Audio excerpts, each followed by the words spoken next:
மகாராஷ்டிராவில் கல்வி, அரசியல், அடையாள அரசியல்னு மூணும் மோதிக்கிற ஒரு தருணமாக இது இருக்குது. மராத்தியர்களுடைய மண்ணில் இந்தி மொழியை 3வது மொழியாக கட்டாயமாக்குறதுக்கான ஒரு அரசாணை வெளியிட்டிருக்கிறாங்க பாட்னாவிஸோட அரசு.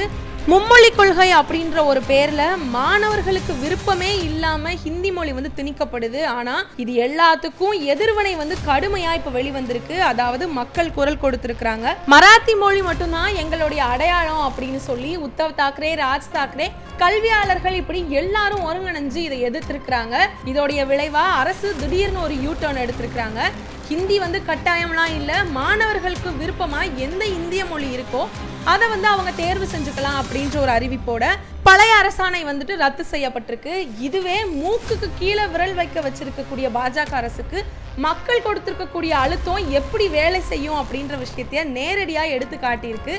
இந்தி திணிப்புக்கு எதிராக நடைபெறக்கூடிய இந்த இயக்கம் அப்படின்றது மராத்திய சமூகத்துக்கு விழிப்புணர்வா இருக்கா, இல்லை மத்திய அரசுடைய மொழி ஆக்கிரமிப்புக்கு எதிரான ஒரு மாநிலத்துடைய போரா அப்படின்றத பத்தின முழுமையான விவரத்தை தான் இன்னைக்கு இந்த வீடியோல நம்ம பார்க்க போறோம்.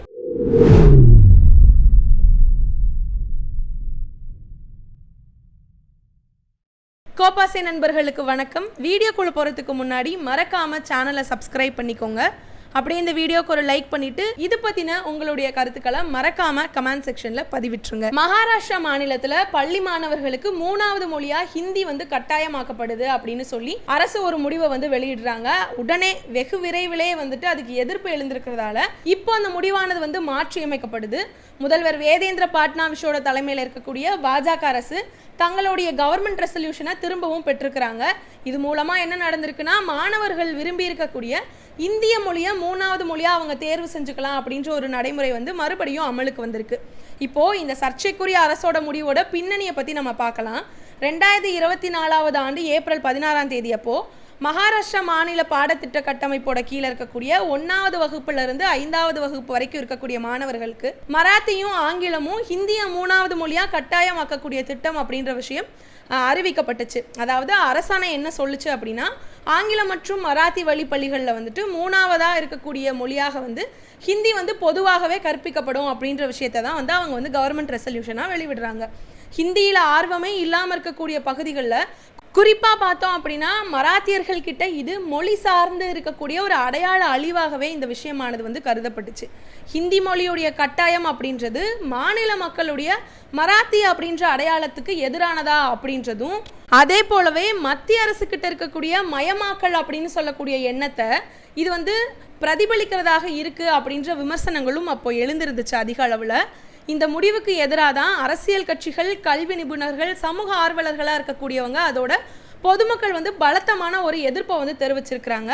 மக்கள் இதில் எழுப்பியிருக்கக்கூடிய மிக முக்கியமான கேள்விகள் என்ன அப்படின்னு பார்த்தோன்னா, முழுக்க மராத்தியில் பேசக்கூடிய ஒரு மாநிலத்தில் ஹிந்தி அப்படின்ற விஷயம் எதுக்காக கட்டாயமாக கொண்டு வர வேணும் அப்படின்ற கேள்வியும், மத்திய அரசோட சாயலில் மாநில அரசும் மொழி திணிப்பில் ஈடுபடுறாங்களா அப்படின்ற ஒரு கேள்வியும், மராத்தி மொழிக்கே உரிய இடமாக இருக்கக்கூடிய இந்த இடத்துல அரசியல் ரீதியாக இது பறிக்கப்படுதா, மராத்தி மொழி அழைச்சிட்டு ஹிந்தி திணிக்கப்படுதா அப்படின்ற மற்றொரு கேள்வியும் மிக முக்கியமான கேள்விகளாக அப்போ பார்க்கப்படுது. அதே போலவே முன்னாள் முதல்வரும் சிவசேனாவுடைய தலைவருமா இருக்கக்கூடிய உத்தவ் தாக்கரே அவரும், அதோடவே மகாராஷ்டிராவுடைய நவநிர்மண சேனாவுடைய தலைவராக இருக்கக்கூடிய ராஜ் தாக்கரே அவரும், இவங்க இருவரும் சேர்ந்து அரசுடைய முடிவுக்கு கம்ப்ளீட்டாக எதிராக ஜூலை 5 அன்னைக்கு பொதுக்குழு கூட்டமும் எதிர்ப்பான, அதாவது ஹிந்தி மொழி கட்டாயமாக்கி இருக்கிறதுக்கான எதிர்ப்பு பேரணி நடத்துறதாகவும் அவங்க அறிவிச்சிருந்தாங்க. அதே போல இந்த ஹிந்தி திணிப்பு அப்படின்ற விஷயம் மாநிலத்துடைய பண்பாட்டு அடையாளத்தோட மேல பாஜகவுக்கு இருக்கக்கூடிய தாக்குதலா இருக்கு அப்படின்ற விஷயத்தையுமே அவங்க விமர்சனம் பண்ணியிருந்தாங்க. அதே போலவே ஹிந்தி அப்படின்றது 3வது மொழியாக இங்கே கட்டாயமாக்கப்படுது அப்படின்னு சொன்ன உடனே வெகு விரைவில் மற்றவங்க கிட்ட இருந்து, அதாவது எதிர்கட்சிகளாக இருக்கட்டும், சமூக ஆர்வலர்களாக இருக்கட்டும், கல்வி நிபுணர்களாக இருக்கட்டும், பொதுமக்களாக இருக்கட்டும், எல்லார்கிட்ட இருந்தும் வெகு விரைவிலேயே கிடைச்சிருக்கக்கூடிய ஒரு எதிர்ப்பு. அதுக்கப்புறமா அரசு ஜூன் 17 அன்னைக்கு ஒரு திருத்தப்பட்டிருக்கக்கூடிய கவர்மெண்ட் ரெசல்யூஷன் ஒன்று வெளியிடுறாங்க. ஹிந்தி மொழி அப்படின்றது கட்டாயம்லாம் கிடையாது அப்படின்னு ஒரு தெளிவுரை கொடுத்துருக்கக்கூடிய மகாராஷ்டிரா அரசு இப்போ ஒவ்வொரு வகுப்புலையும் இருக்கக்கூடிய மாணவர்கள்ல குறைந்த அளவு எடுத்துக்கிட்டோம்னா 20 மாணவர்கள் ஒரு வேற ஏதாவது ஒரு இந்திய மொழியா இருக்கக்கூடிய ஒரு மொழியை 3வது மொழியா அவங்க தேர்வு செஞ்சுக்கிறாங்க அவங்க விருப்பப்படி அப்படின்னு எடுத்துக்கிட்டோம்னா அதுக்கு ஏற்றவாறு ஆசிரியர்கள் நியமிக்கப்படுறதாகவோ இல்ல ஆன்லைன்ல கற்றல் வகுப்பு நடத்துறது மாதிரியான ஏதாவது வாய்ப்புகள் ஏற்படுத்தி தரப்படும் அப்படின்ற மாதிரியான ஒரு அறிவிப்பை அவங்க வெளியிடுறாங்க. இந்த மாற்றம் அப்படின்றது சிலர் இவங்க இப்போ முன்னோக்கி சென்றிருக்கிறாங்க, ஒரு முற்போக்கான ஒரு மனநிலைமைக்கு வந்திருக்கிறாங்க, மாணவர்களை ஊக்கப்படுத்துறாங்க, மாணவர்களுக்கு கூட ஒரு நட்பான ஒரு முறை பாராட்டுறதல்ல இருக்குது இப்படின்னு பலருமே இதை பெருமையாக பேசிக்கிட்டாலுமே கூட இந்த விஷயமானது மக்களுடைய அழுத்தத்தால், அதாவது அவங்க முடிவிலிருந்து அவங்க பின்வாங்கலாக தான் இது பார்க்கப்படுறதாக அதிக அளவு இருக்குது. மேலும் எம்என்எஸ் உடைய தலைவராக இருக்கக்கூடிய ராஜ் தாக்கரே அவர்கள் தன்னுடைய விமர்சனம், கடுமையான ஒரு விமர்சனத்தை சமூக வலைத்தளத்தில் அவர் பதிவிடுறாரு. அதாவது முதல் வகுப்புல இருந்தே, அதாவது 1வது படிக்கக்கூடிய ஒரு குழந்தைகிட்ட இருந்தே 3வது மொழி அப்படின்ற ஒரு விஷயம் அப்படின்ற பேரில் ஹிந்தி அப்படின்றது அதிக அளவு திணிக்கப்பட்டுச்சு. இப்போது அரசாங்கமே அந்த 2 கவர்மெண்ட் ரெசல்யூஷன்களையுமே திரும்ப பெற்றிருக்கிறாங்க அப்படின்றது இது மக்களுடைய முழு வெற்றியாக தான் பார்க்கப்படுது.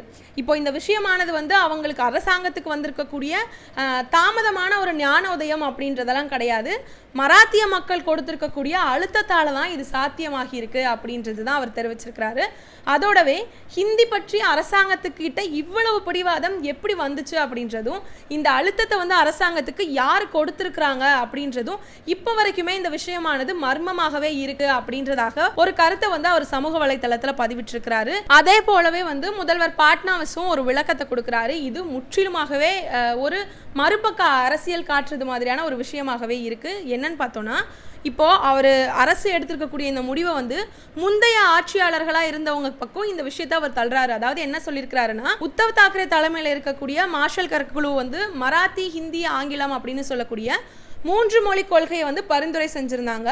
அவருடைய அமைச்சரவையும் அதையே தான் ஏற்றுக்கிட்டாங்க. ஆனால் இப்போ அவங்க இதை மாற்றி பேசி அரசியல் செய்கிறாங்க அப்படின்ற மாதிரியான ஒரு கருத்தை முன் வச்சு அதோட இன்னொரு விளக்கத்தையும் கொடுத்துருக்கிறாரு. என்னன்னா, மராத்தி கட்டாயமாக இருக்கக்கூடிய மொழி தான், அதாவது முதல் மொழியாக மராத்தி இருக்கும். ஆனால் எப்படி அவங்க 2வது மொழியாக ஆங்கிலத்தை ஏற்றுக்கிறாங்களோ அது போல தான் இந்த 3வது மொழியுமே. ஆனால் எதிர்கட்சி ஹிந்திக்கு மட்டும்தான் எதிர்பார்க்குறாங்க அப்படின்றது வேடிக்கையாக இருக்குது. இந்த சூழலையுமே அவங்க ஆங்கிலத்தை ஏற்றுக்க தானே செய்கிறாங்க அப்படின்ற மாதிரியான ஒரு கருத்தை அவர் பதிவிடுறாரு.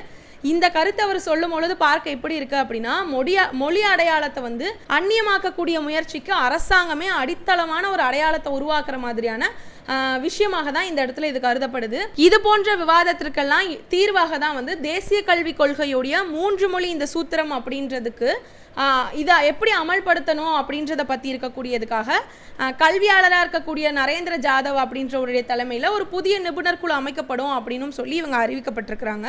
இப்போது மகாராஷ்டிரா மாநிலம் தன்னுடைய மொழிக்கு இருக்கக்கூடிய சிந்தனையில் மிகவுமே விழிப்புணர்வோடு இருக்கிறாங்க.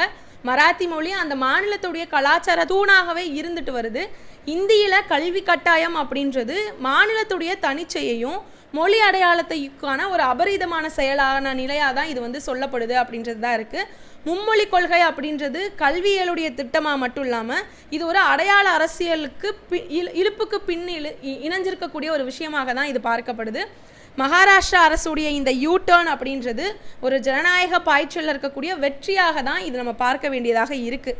காரணம், மக்கள், எதிர்க்கட்சிகள், சமூக வலைத்தளங்கள் இப்படின்னு 3மே ஒன்றுபட்டு ஒரு அரசு திட்டத்தையே திரும்ப பெற வச்சிருக்கிறாங்க அப்படின்றது சாதாரண விஷயமாக நம்ம பார்க்க வேண்டியதே கிடையாது. ஹிந்தி திணிப்பு இல்லவே இல்லாத ஒரு சூழலில் மாணவர்கள் தேர்ந்து சுதந்திரத்தோடு அவங்க ஒரு இந்திய மொழியை கற்பிக்கலாம் அப்படின்ற ஒரு முடிவுக்கு இது கொண்டு வந்திருக்கு அப்படின்னா இது மிகப்பெரிய வெற்றியாக தான் நம்ம பார்க்க வேண்டியதாக இருக்குது. மேலும் இந்த மகாராஷ்டிரா அரசுடைய இந்தி கட்டாயம் இல்லை அப்படின்னு சொல்லியிருக்கக்கூடிய மக்களுடைய எதிர்ப்புக்கு பிறகு வந்திருக்கக்கூடிய இந்த அறிவிப்பானது மத்திய அரசுடைய மொழிமயமாக்கல் முயற்சிக்கு எதிராக மாநில அளவிலான ஒரு தக்கமான பதிலடியாகவே தான் இது பரவலான ஒரு கருத்தாகவும் சொல்லப்பட்டு இருக்கு.